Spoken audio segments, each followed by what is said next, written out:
Okay, for my last versus fight of 2014, Superman versus Thor. Doing this fight three ways.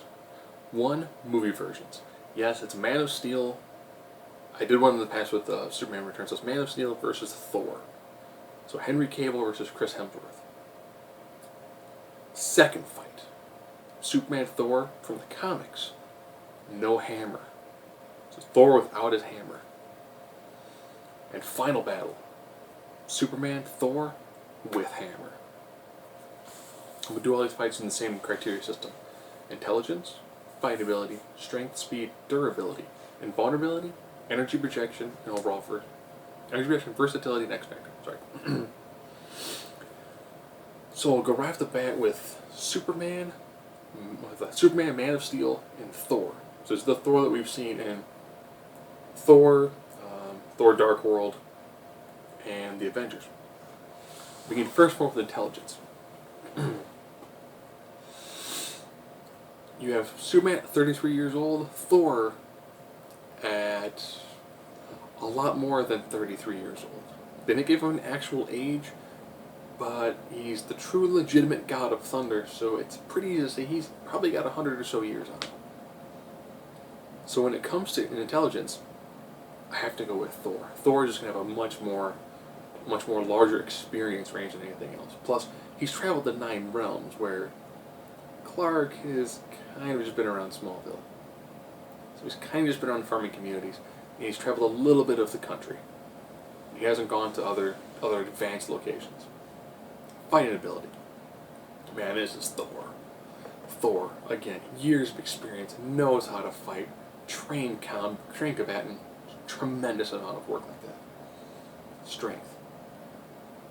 This one, I actually had to give this one to Superman. If anything had to do with when he was fighting the World Engine. You know, he was hitting a tremendously huge war machine. I was trying to think if there were moments where it seemed like Thor was destroying a machine of that size and that caliber. And he really wasn't. You know, Thor didn't hit a point where he was truly doing some tremendous and immense damage of that caliber. Speed. Man of Steel had some tremendous speed blitzing towards the end. Did a really great job in the team using super speed in an actual movie setting. Durability. I'm going to give this one also to Man of Steel. Predominantly because when it came to the large battle he was having against multiple Kryptonians, you know, he took a tremendous beating. He took a beating from the World Engine, got up and was able to still destroy that one, you know, figure out and then go and knock down drag-out fight with Zod. I mean, that was a tremendous amount of just sheer grit, and stamina. Dang it. Invulnerability. You know, who took a bigger shot and was still relatively okay. I'm gonna give this one to Thor. Beyond the fact that Thor normally rocked a really impressive battle armor. When he was not in God form, he took a shot from the Destroyer and was still relatively okay. You could say, yeah, he pretty much died, but he was alive enough that when the hammer got to him, he came back to full strength. You know, he was taking some pretty decent abuse and was still standing pretty well. Energy projection. You do have the heat vision, you do have some other abilities, but Thor was letting loose with the hammer. He had some tremendous shots. You know, I think it was in the Avengers where he hit the massive lightning bolt attack onto Iron Man and supercharged his armor. That was an impressive shot right there. Versatility. I'm going to give this one to Superman. Yeah, he did show that he had the super lungs, that he had the nice applications of the speed, as well as the heat vision. They showed almost his full range of powers and abilities. Not so much with Thor. You know, they really didn't seem to break out and show everything that Thor could do. He was close in some aspects, but they didn't really seem to have enough time to really, truly develop all of his power set. Which would make sense, because it's a pretty wide power set. So we're tied up going into X Factor. So at this point in time, we've got an individual who was a god, who was humbled in the first film, really kind of hit his stride in Avengers, and did a pretty solid job too in his third movie. Versus a guy who essentially is a walking god on Earth. Was told the whole time to really not truly utilize his powers. But then has to face off against somebody who is his direct physical equal, but mental better. That's why I'm going to give the X Factor, and essentially the win, to Superman from Man of Steel. Main reason why. General Zod had Superman beat in intelligence department. You know, this was a man who was bred for war, fighting ability. This guy, he was a general. He was a person who essentially was charged with keeping Krypton safe, as well as being the person to, if they needed to go someplace and do something, he was the person you sent. He was your top military commander.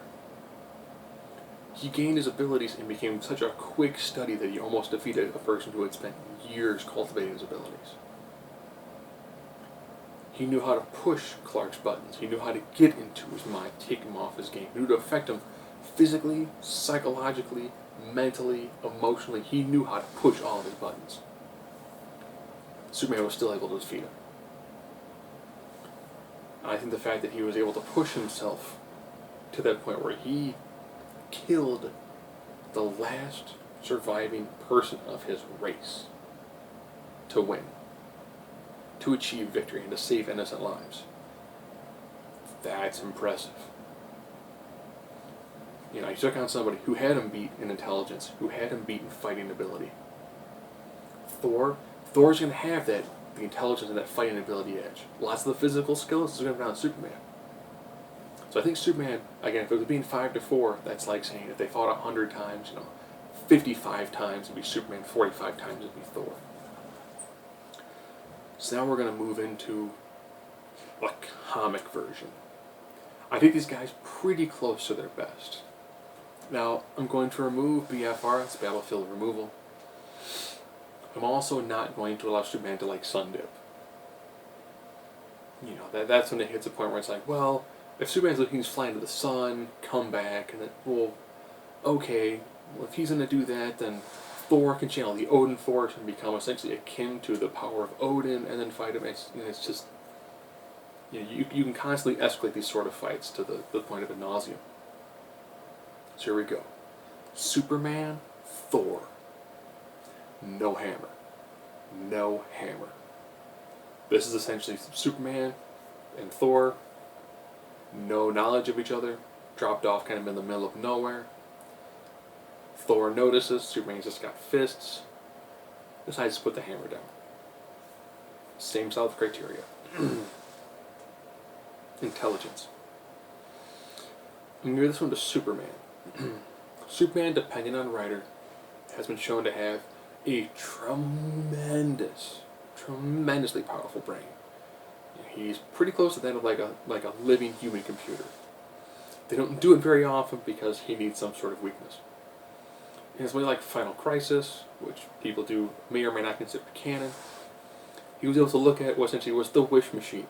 Yes, I know, Wish Machine, Grant Morrison, what are you going to do? He was able to look at it using microscopic vision and his eidetic photographic memories, because essentially he has both. He was able to look at a giant complex machine, use different amounts of X-ray vision, memorize the whole thing, break it down into individual components, that way people working on it would not know how to combine them and make their own machine. That is some intelligence. They don't let him use it very often because it's much easier to have him be just the big, strong, stupid guy. Fighting ability, Thor. I know people have mentioned that the Kryptonians had tremendous level fighting skills. Superman was predominantly raised on Earth. If they were to ever done a montage of him at the Fortress of Solitude, watching a bunch of holograms, learning all the different sorts of styles that the Kryptonians used, sure. But he's normally still drawn as big, strong guy, punch kick. Strength. Again, this is without hammer.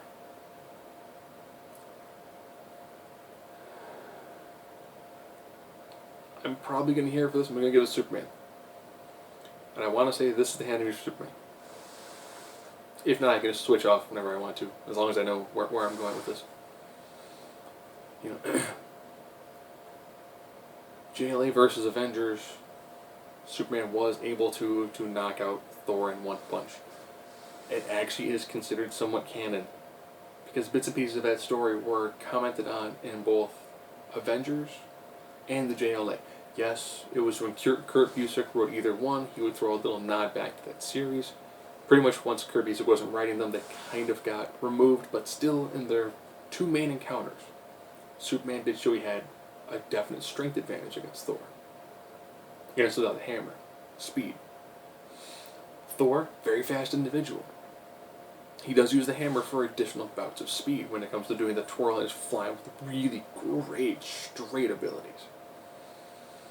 Superman, however, is going to be faster. Thor, tremendous amount of skill when it comes to that nice good straightaway and really good combat reflexes, but Superman on his own is just a much faster individual. Durability. I have to look at the stamina of the living solar battery or a god. Definitely the stamina edge to Thor. Thor can just take a tremendous beating because he's a god. As we saw in a fight like Superman vs. Doomsday, and as a high caliber opponent, Superman over time is going to become weaker. Yes, his body is fully nourished with solar energy, and he's constantly refilling that. It's just going to take him time. Where Thor is a god, who can be fueled by the Odin force if he gets kind of tired. So that's a tremendous, tremendous additional power that he can pull from very easily. Invulnerability.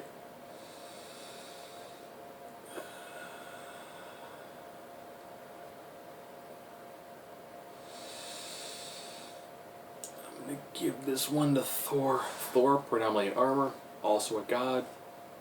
And so he's got already has a very high amount of resiliency. Also has armor. That's really good.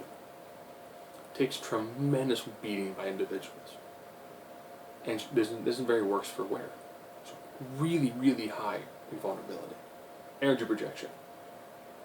Again, this is no hammer. So now I've got heat vision. I've got a person who has natural ranged abilities. Versatility. Again, you know, Thor without the hammer, tremendous, tremendous physical combatant. But he loses so many additional abilities that he uses the hammer for. You know, the hammer essentially is an artifact that he's wielding. Without that, Superman is going to have the full acclimate of all his abilities at any point in time. Now it comes down to X Factor. And I'm going to give the X Factor to Superman. So this ends up being 6-3. Without the hammer, Superman is going to be able to beat Thor more often than not.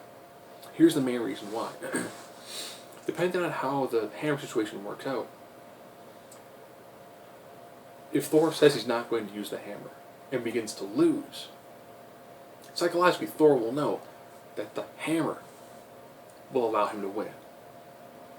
In some ways, the hammer almost is a slight psychological crutch because he can channel so much energy through it. He can use it for so many phenomenal and amazing abilities. Sometimes he does kind of use it as a crutch.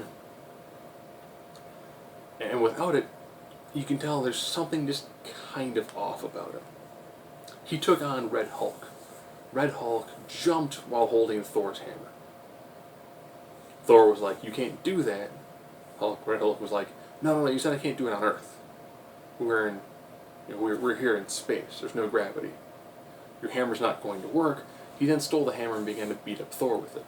The moment that hammer left Thor's hands, you could see there was a change in Thor. If Thor willingly drops the hammer and the fight starts to go south, in the back of Thor's mind, he's going to be like, "Oh, I can just call the hammer to me and just end this fight right now."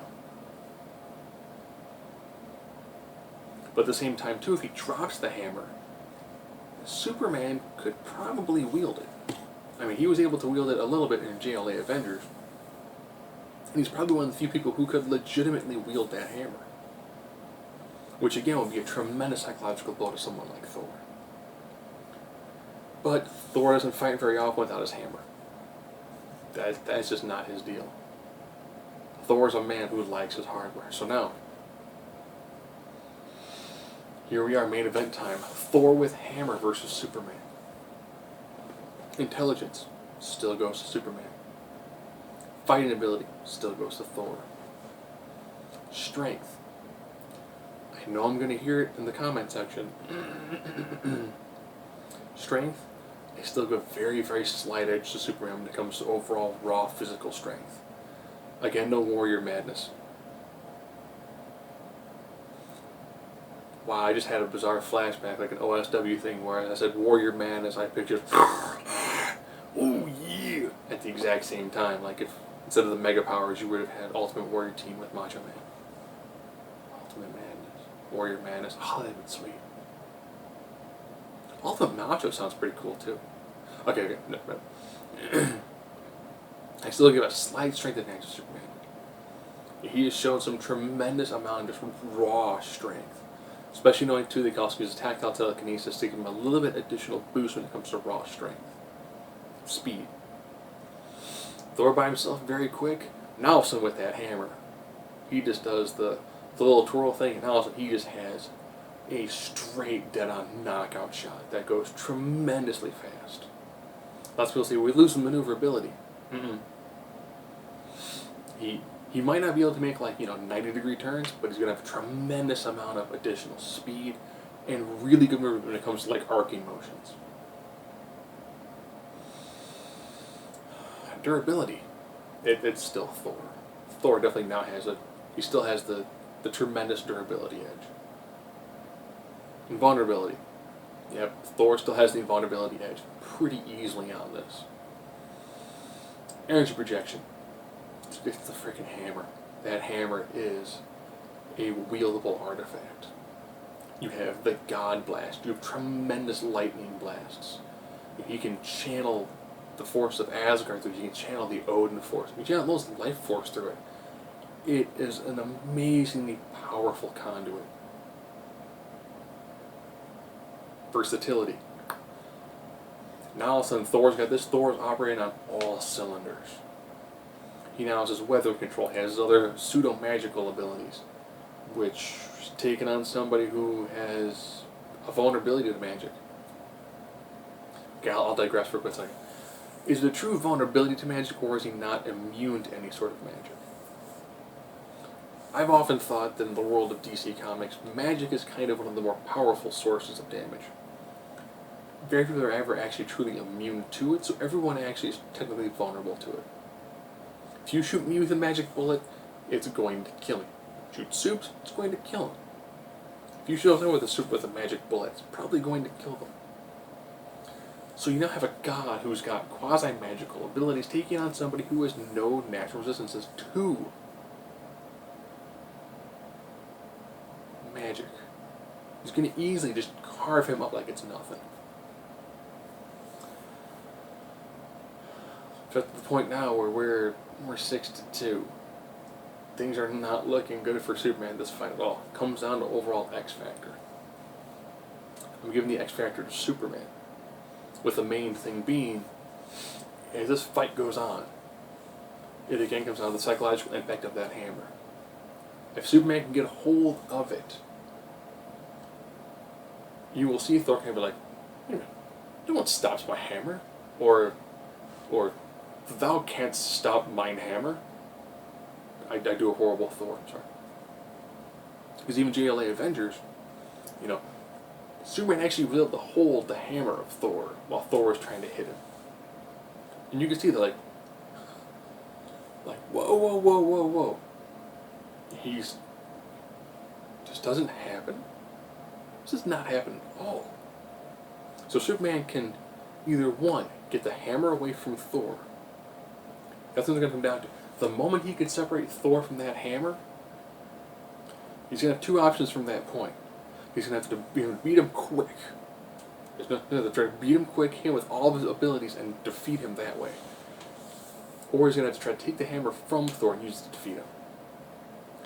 A lot of this fight definitely definitely hinges on that hammer. Without the hammer, Superman takes him pretty aggressively. With the hammer, Thor takes Supes very aggressively.